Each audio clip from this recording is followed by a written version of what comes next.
Olá, seja bem-vindo a mais um programa Despertar da Consciência. Eu sou Valéria Marques. Estamos aqui na TV Mundo Maior, na TVC Canal 13 e demais afiliadas para darmos início ao nosso programa de número 9, hoje falando sobre consciência cósmica. Esse, nosso nono programa desta série número 8, onde estamos falando sobre as criações mentais. Aqui ao meu lado, para explanar melhor sobre o tema, Sebastião Camargo. Que alegria estar aqui mais uma vez na TV Mundo Maior, TVC, Canal 13 e demais afiliadas, para estudarmos um pouco mais da obra do Cristo, o ensino universal dos Espíritos, que nós chamamos também de Boa Nova, e entender o que somos. Eu fiquei imaginando se eu sou a consciência cósmica ou uma fração, porque quando nós despertamos na consciência, percebemos não mais que somos uma fração, mas sim o todo, porque preocupamos com todas as coisas. Por isso, em especial, preocupamos com o nosso telespectador, que é a causa do nosso existir. Por isso, agradecemos profundamente a cada um. Isso aí. E hoje, então, o nosso nono programa desta série, então vamos dar uma recapitulada nos nossos programas anteriores, antes de iniciarmos nesse tema de hoje, Então, Sebastião, nosso primeiro programa falando, o tema, o primeiro programa tem o mesmo nome da nossa série, Criações Mentais. A intenção foi entendermos melhor a mente e o processo dessas criações mentais nesse primeiro programa, em linhas gerais. Programa 2, Infância Espiritual. A depender do nosso tamanho e conhecimento espiritual, nós podemos operar melhor esse universo mental, o universo das infinitas possibilidades, e com o nosso crescimento, a nossa maturação ou maturidade, nós vamos conseguindo as probabilidades possíveis, levando a efeito a nossa criação. Isso aí, programa número 3, Autossugestão. Nós buscamos entender melhor esses mecanismos de autossugestão e até mecanismos externos que também podem nos sugestionar para essas criações mais nobres e cada vez mais sublimes, mais saudáveis, mais felizes. Programa 4, Poder do Pensamento. Aí já estamos mais equipados, já entendemos melhor agora o poder do pensamento, esse instrumento criador, o nosso verbo que se faz carne, porque somos deuses também. Programa 5, Tela Mental. Aí já começamos a colocar o poder em ação, estabelecer as telas mentais para que essa criação fique cada vez mais aprimorada. Programa número 6, Tela Mental e Elementais. Agora, os agentes construtores, a matéria-prima, que nós vamos convidar para dar forma aos nossos pensamentos para que eles possam expressar-se e representar a nossa realidade interna. Programa 7, Formas Pensamento. Agora eles já existem de fato e de direito e vai colher os resultados conforme a sua ação e trazer para a consciência momentos de pacificação ou até de tormentos, a depender do que foi pensado. No programa 8, Ação Responsável. Entendendo esse retorno, esse feedback, agora vamos construir com mais habilidade, com mais responsabilidade, entendendo que conforme criamos, vai ter uma causa e um efeito, e nós vamos receber o efeito, e se não foi saudável, mudar o modo de pensar, de sentir, de falar e de agir. Programa 9, nosso programa de hoje, Consciência Cósmica. Vamos entender se somos de fato uma fração ou se somos também no nosso diminuto espaço uma consciência cósmica também. E aí teremos mais 3 programas, o programa 10, Co-Criadores Conscientes. A partir do momento que nós nos situamos como frações ou como estados dessa consciência cósmica, agora nos tornamos co-criadores conscientes por nossa vez. Programa 11, Interação e Permuta. Agora nós podemos interferir com mais propriedade no nosso universo e no entorno, visando a ampliação e até a expansão do nosso espaço e, ao mesmo tempo, a colaboração com essa consciência cósmica por nossa vez. E o programa 12, finalizando a nossa série, Vigiar e Orar. E nós vamos entender o que é que vem em primeiro lugar.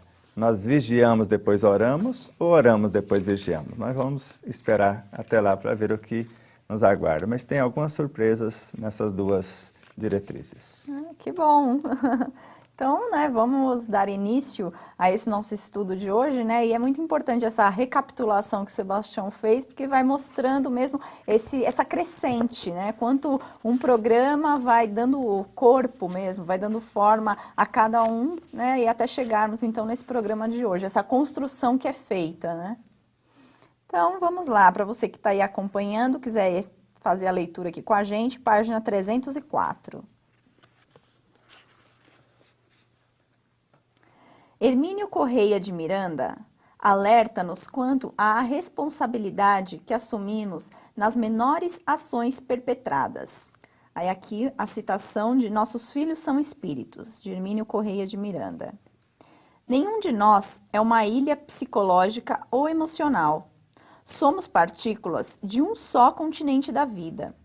O que fazemos ou deixamos de fazer, por incrível que pareça, pode alterar condições e vivências que somente daqui a alguns séculos ou milênios venham a resolver-se satisfatoriamente. Como dizem os modernos físicos místicos, ver, por exemplo, o Tao da Física de Fritjof Capra, os movimentos aparentemente imperceptíveis do nosso minúsculo átomo individual, pois somos partículas de consciência, acarretam movimentos correspondentes no próprio cosmo, no qual estamos integrados. De uma forma ou de outra, se agimos bem ou mal, criamos, naquele diminuto espaço nosso, uma perturbação ou uma acomodação no universo como um todo. Nenhum outro fenômeno é tão fantástico e impressionante para o ser humano que o experimenta quanto o da chamada consciência cósmica, um estado semelhante ao êxtase que suscita no ser humano a certeza dessa participação e integração no todo. As fragmentárias descrições e depoimentos que temos a respeito nos dão conta de uma sensação de perfeita identidade global, como se o indivíduo fosse o universo inteiro e não apenas um átomo consciente. Uma bela explanação, né, que Hermínio Correia de Miranda nos traz aqui, né, Sebastião? Mostrando que tudo está interligado, né? Com certeza. O Hermínio Correia de Miranda é um caso à parte dentro do nosso movimento espírita, porque é um pesquisador com a lucidez extraordinária, e assim como outros, como Hernani Guimarães Andrade, e tantos outros que têm essa lucidez. Mas ele foi um pouco mais fundo na toca do coelho em vários assuntos, e principalmente quando fala do micro e do macrocosmos. E quando ele nos deixa, pelo menos, a pensar mais profundamente, não só por sermos uma fração da consciência cósmica e a nossa responsabilidade global, mas quando ele narra que nós podemos, quando despertos na consciência, porque já despertos dessa consciência da personalidade e a integração com a nossa realidade profunda, e agora percebendo que esse eu profundo é uma fração lúcida da consciência cósmica, e quando nele nos unimos ou tornamos uma só realidade, você não mais se percebe como uma fração do cosmos, mas sim o próprio cosmos.